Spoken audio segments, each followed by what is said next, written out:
मंडळी, मुकेश अंबानी जगातल्या सर्वात श्रीमंत व्यक्तींपैकी एक आहेत. त्यांचं नाव जरी घेतलं तरी आपल्या डोळ्यांसमोर पैशांचा पाऊस पडू लागतो.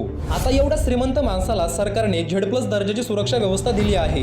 उत्तर कोरियाचे तानाशहा किम जोंग उनची सुरक्षा व्यवस्था जगातली सर्वात अवैध सुरक्षा व्यवस्था मानली जाते, कारण यांच्या गाडीभोवती सुद्धा 8 ते 10 कमांडो नेहमी पळत असतात. पण मुकेश अंबानी आणि त्यांच्या कुटुंबाची सुरक्षा व्यवस्था यांच्यापेक्षाही एक पाऊल पुढे आहे.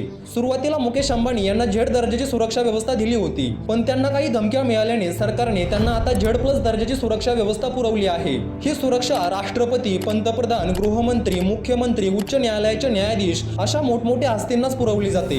या सुरक्षा व्यवस्थेमध्ये 3 लेअर असतात. पहिली NSG कमांडोची, जे मार्शल आर्ट आणि कोणत्याही अटॅकसाठी सज्ज असतात. दुसरी लेअर असते CRPF जवानांची, जे आधुनिक शस्त्रांनी सज्ज असतात. आणि तिसरी लेअर असते राज्य पोलिसांची. मुकेश अंबानी यांच्या Z+ सिक्युरिटीवर महिन्याला 50 लाखांपेक्षा जास्त खर्च होतो. पण लोकमतच्या एका रिपोर्टनुसार हा खर्च अंबानी कुटुंब स्वतः भरते.